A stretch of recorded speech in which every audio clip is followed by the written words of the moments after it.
Good morning, everyone. Welcome to today's seminar, that is Smile Designing and Aesthetic Principles in FPD Part 2. Coming on to the contents, the soft tissue components, the case scenarios, the aesthetic treatment planning and sequence will be covered into the Part 2. Now coming on to the soft tissue components, it includes the gingival health, the gingival levels and harmony, the interdental embrasures and the gingival biotype. Gingival health is an important prerequisite for smile designing. The gingival tissues should be in a good state of health prior to the initiation of the aesthetic treatment. Now coming on to the gingival levels and harmony. The gingival levels should be in harmony. That is, the gingival level of the central incisor and the canine are at one line, whereas that of the lateral incisor, it is 0.5 to 2 mm below the gingival levels of the central incisor and the canine. Whereas coming to the zenith points are the most apical position of the cervical tooth margin where the gingiva is most shallow. Now for the central incisor and the canine, the zenith point is distal to the central axis of the tooth, whereas for the lateral incisor, the zenith point coincides with the central axis of the tooth. Now in cases of treatment planning for a midline diastema case, now, as we can see, these are the original positions of the zenith point. Now, for closing the diastema, the zenith point should be moved mesially to give an illusion of the bodily movement of the teeth. The final picture shows the veneers in place along with the mesial movement of the zenith point. Now, coming to a case scenario. This is a preoperative case of a preoperative picture of a diastema case. This shows the zenith point at the original location. Now for closure of the diastema and correction of the smile, the zenith points are moved mesially to give an illusion of the bodily movement. Also, the gingival margin is moved a bit cervically for increasing the clinical crown height space. In the distal portions of the central incisor, lateral incisors and canines are modified by adding the veneering porcelain. And this picture shows the post-operative porcelain veneers in place along with the new position of the zenith points and closure of the diastema. Now coming to another case scenario, this is a pre-operative picture. Now in this picture, the gingival levels are not in harmony. Also, the zenith points the zenith points are not symmetrical on the tip, whereas there is a presence of a black triangle and the interdental papilla does not adequately fill the gingival embrasures. Now for the correction of the smile, firstly, the gingival levels should be restored. The gingival asymmetry should be corrected, following which the porcelain veneers are placed. Now here, the gingival levels are in harmony. Also, the zenith points are well established, and the interdental embrasure completely fills the space in between the central incisors. Now, a study was done to assess the gingival zenith levels in the healthy gingiva of the maxillary anteriors for aesthetic considerations. So, a total of 324 sites in 24 healthy individuals were evaluated, and the measurements were made using digital calipers. Now, this results showed that the mean location of the gingival zenith point from the midline of the clinical crowns of the central incisors, lateral incisors, and canines were 1.03 mm, 0.52 mm, and 0.4 mm respectively. Now coming to gingival aesthetic line. Now it is the line joining the tangents of the gingival margin zenith of the central incisor and the canine. And gingival aesthetic angle is the angle formed by the intersection of this line to the dental midline.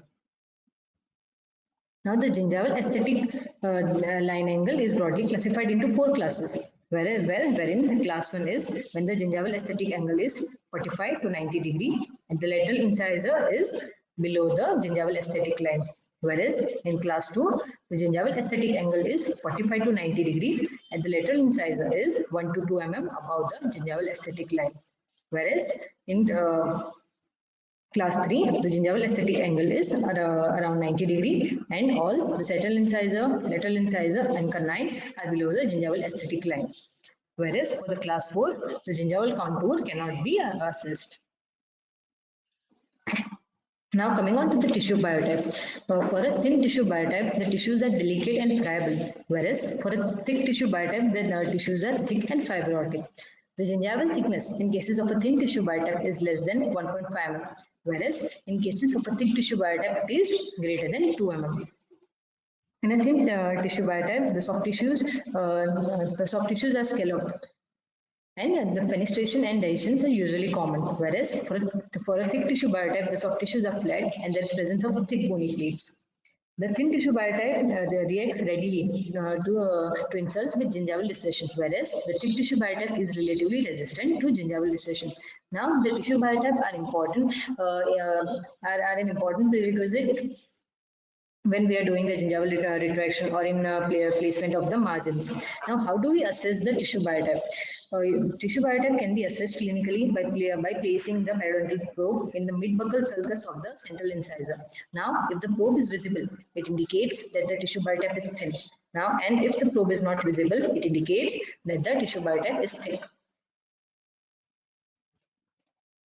Now coming on to Pink Aesthetic Score, Prussia and colleagues described 7 parameters for evaluating the gingival aesthetics around a restored single implant crown. It is known as the Pink Aesthetic Score.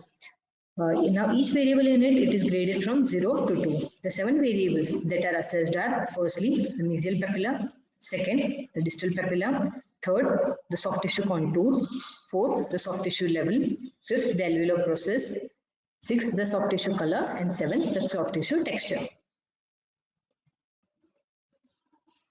Now coming on to functional smile designing. In prosthetic rehabilitation, the functional aspect is the starting point for achieving optimal aesthetics.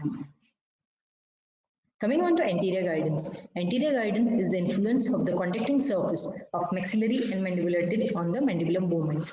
Now the main function of incisal guidance is to disocclude the posterior teeth during all eccentric movements. Now how do we check the anterior guidance? For checking the anterior guidance, we ask the patient to gently glide the lower jaw in which the lower incisal edges glide upon the palatal inclines of the upper anteriors. Now in doing so, there should be disocclusion of the posterior teeth. Now if the anterior guidance is not properly established, there will be posterior occlusal interferences. Also, there will be strain on the temporomandibular joint and the elevator muscles. Now why the establishment of anterior guidance is important? Relation, anterior guidance is the next second most important factor in restoring the occlusion.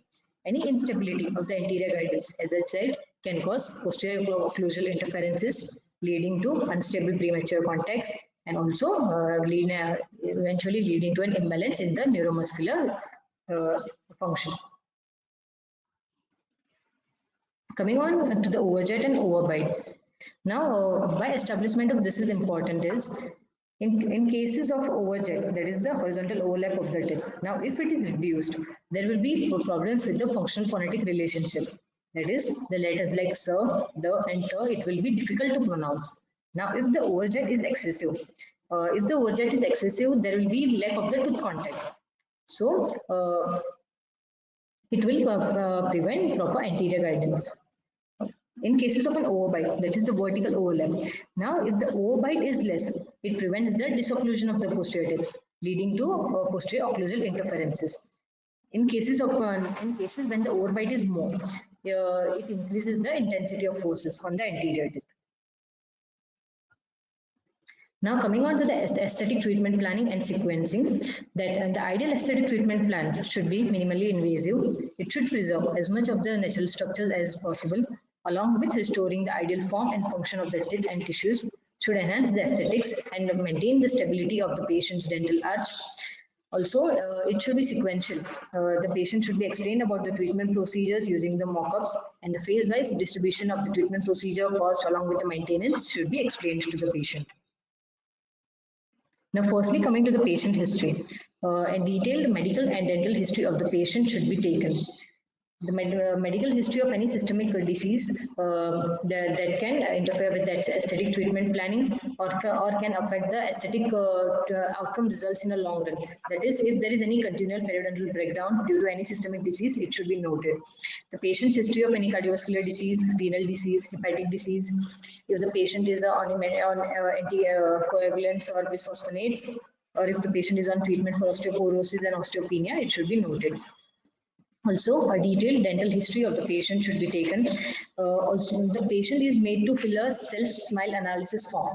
Now, this form helps to evaluate the patient's expectations, the need, and the changes that he desires in the aesthetics and the smile, which can be incorporated in the treatment.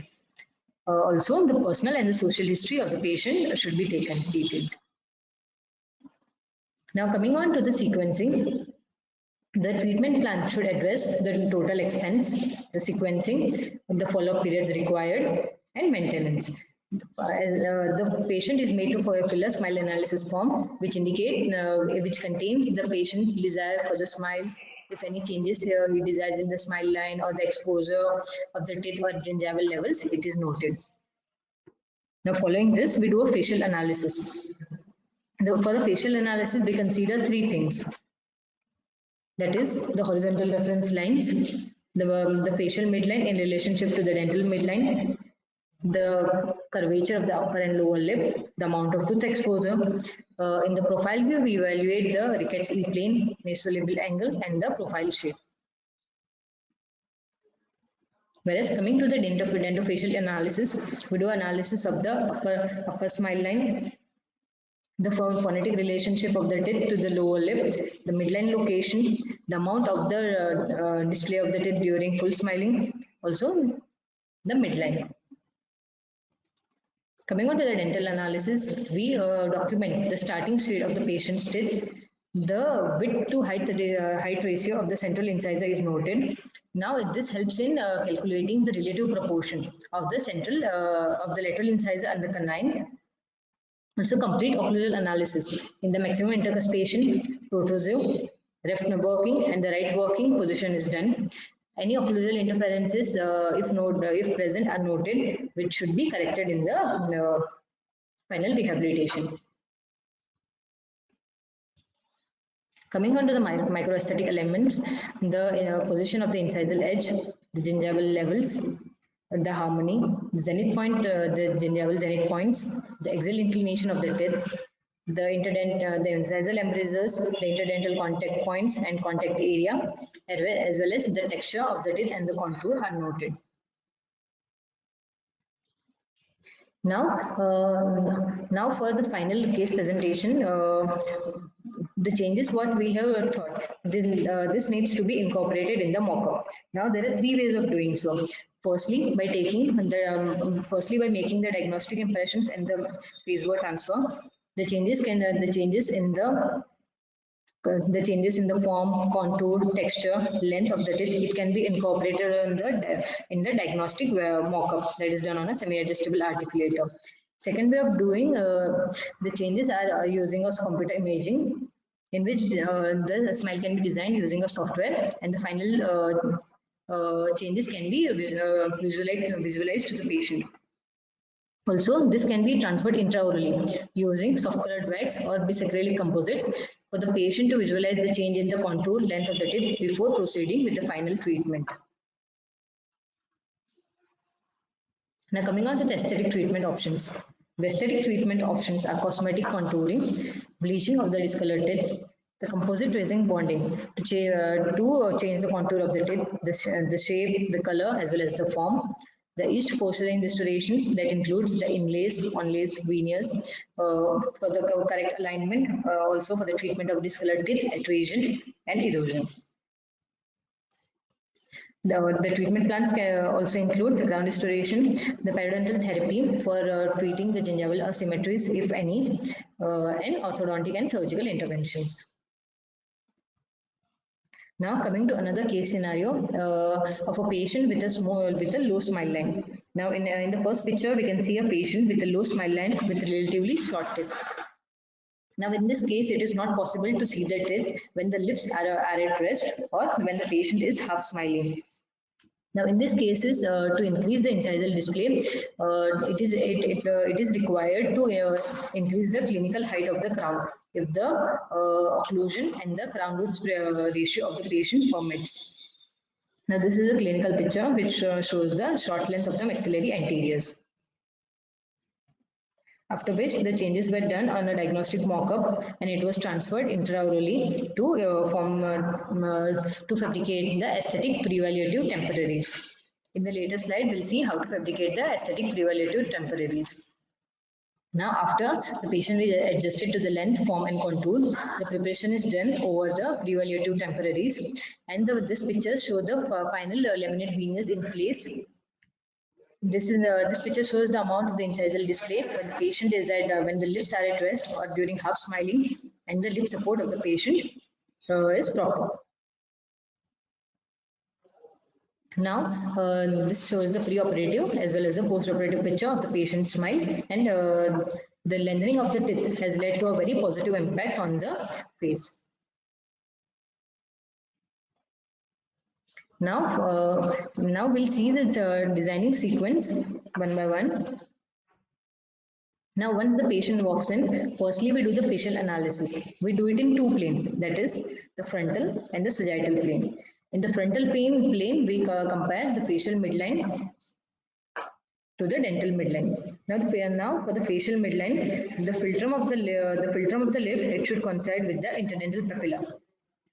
Now, if the philtrum of the lip coincides with the interdental papilla, but the dental midline does not coincide, then it is not the problem of the dental midline. It is the axial inclination of the teeth that are not correct. Now, if the philtrum of the lip and the interdental papilla only do not coincide, then it is a true midline deviation. Now, in this case, the philtrum of the lip coincides with the interdental papilla, but the midline is different. So, as we can see, there is a problem in the axial inclination of the central incisors.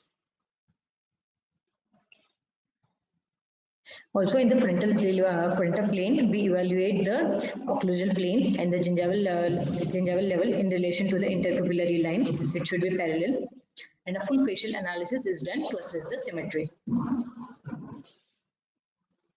In the sagittal plane, we evaluate the rickets E plane and the nasolabial angle. For the rickets E plane, ideally, the distance from the upper lip to the rickets E plane is around 4 mm, whereas from the lower lip, it is around 2 mm. It helps in evaluating the profile of the patient. Whereas for the nasolabial angle in males is around 90 to 95 degree, whereas for the females it is around 100 to 105 degree. Now the nasolabial angle, it helps in evaluating the position of the, it gives an understanding of the prominence of the premaxilla, also the position of the labiolingual position of the anterior teeth. It helps in establishing it. Now coming on to the sequencing, this picture shows the preoperative photograph of the patient. But the first step in the designing is the establishment of the incisal edge position. Firstly, we define the lips. Then we establish the incisal edge position using the interpupillary line, phonetics, and the lip line as a guide. Now, for using the phonetics as a reference, we ask the patient to sit upright and repeatedly pronounce sounds starting from mouth. Now, in doing so, the lips touch and they retract in a rest position. And the amount of the incisal display is and this picture shows the amount of the incisal display when the lips are at rest. Also, to establish the phonetic relationship, when the lips are in function, patient is asked to gently pronounce sounds starting from for and vor. In it, the incisal edges, it should touch the vermilion border of the lower lip. After that, in the second step, we develop the midline symmetry. The dental midline, it should coincide with the facial midline, after which we calculate the width to height ratio of the central incisor. Now, the width to height ratio of the central incisor of around 75 to 78% is recommended. After that is done, we establish the gingival zenith levels and position it. And the central incisor is designed depending on the width height ratio and the intercanine and intermolar distance. Following which, now we create the silhouette form of the central incisors. Now, as we had seen, there should be horizontal symmetry near the midline. Therefore, the central incisors are the mirror image of each other, whereas there should be radiating symmetry as we go away from the midline. Now this is done to create a more dynamic appearance for the smile. Now for creating the radiating symmetry, the lateral incisors and canine are the relative proportion for the central incisor, and it should be set.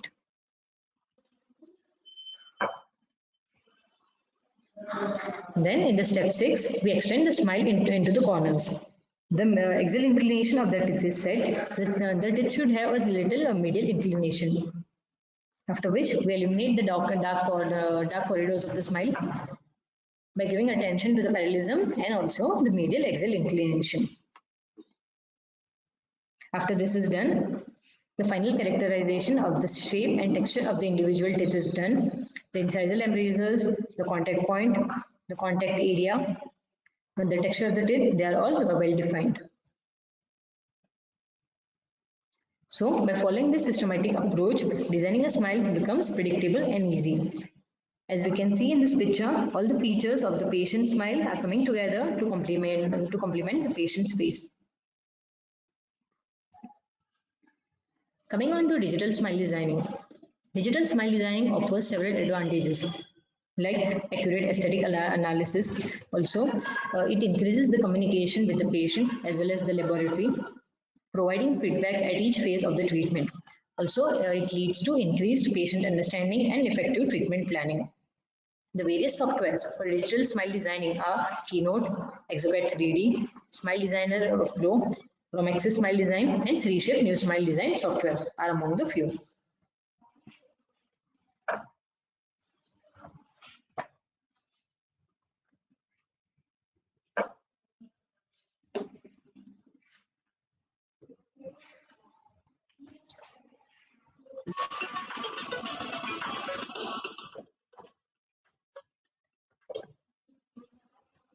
Now, coming on to digital smile designing. Firstly, a high definition frontal image of the patient is taken. We crop and adjust the image into the software.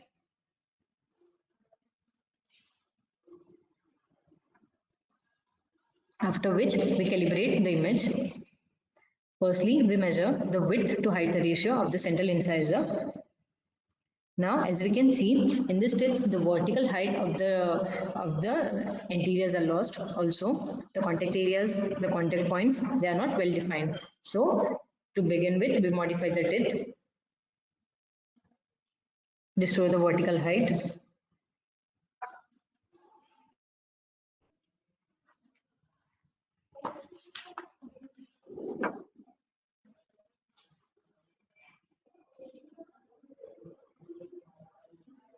After this is done, the form of the teeth, it can be chosen from the software. It can be either square, ovoid, or tapering, depending on the patient's facial form. It is selected. After they are positioned, the relative proportions of the central incisor, lateral incisor, and canine are set. Now in this image, they've used nearly 80% recurrent aesthetic dental proportion. Now the 80% recurrent aesthetic dental proportion, it is indicated for the very short teeth. After which, the proportions of the adjacent teeth are set. The changes are made in the final form. After this is done, the smile area is defined.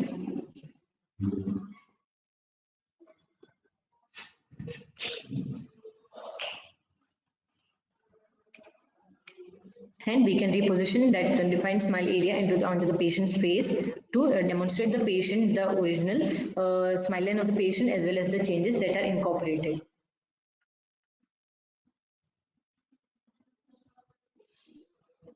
This shows the before and after image of the patient. Now, once the digital smile designing is done, how do we transfer these markings onto the diagnostic cast for the guided mock-up? Now, that we'll see in another video.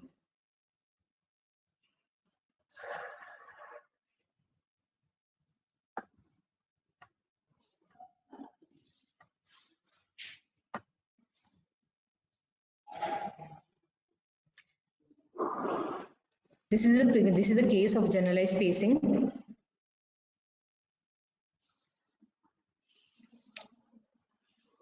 This is the occlusal view of the patient.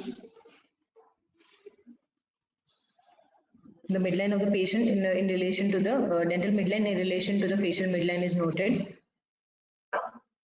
After which the digital smile designing is done into the software to restore the contour, form, the incisal edge position, and contact area and contact point.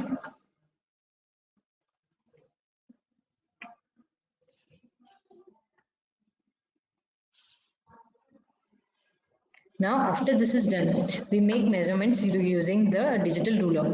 Digital ruler can be used either in the software or in the Microsoft PowerPoint where we are doing the modifications.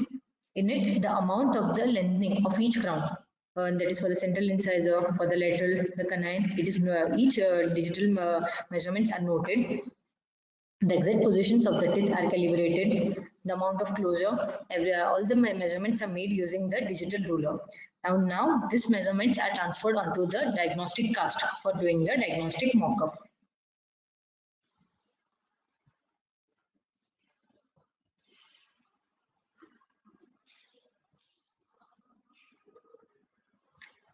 As we can see, this is the diagnostic mock-up of the patient. Now, once the diagnostic mock-up is done, how do we fabricate a pre-evaluative temporaries for the patient?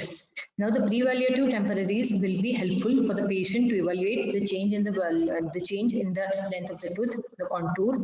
If the patient desires any changes, that it can be done at this point of treatment before proceeding with the finals. So, after the diagnostic mock-up, we make putty index of the diagnostic mock-up of the anterior teeth.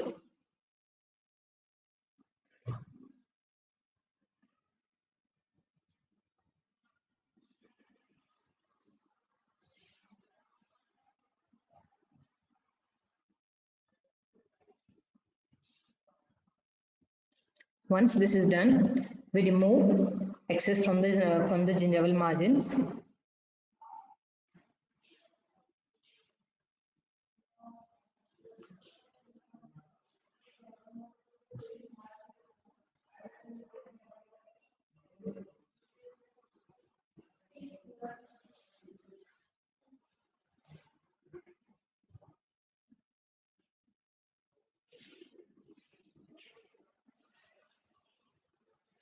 This shows the final putty index, after which it is loaded with bisacralic composite provisional temporary material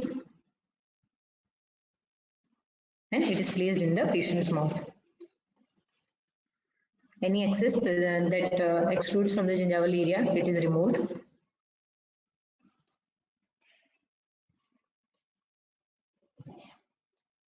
Following which, the final texture, the contact areas and points are well defined and polishing is done.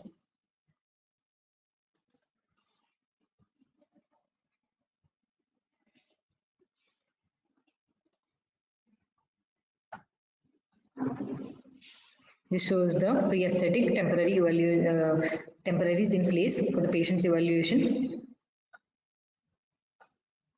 After the patient is satisfied with the pre-aesthetic evaluative temporaries, then preparation for the veneers or crown should be done. Now, to summarize the 21 principles of smile designing. Firstly, we establish the width to height ratio of the central incisor at around 75 to 78%.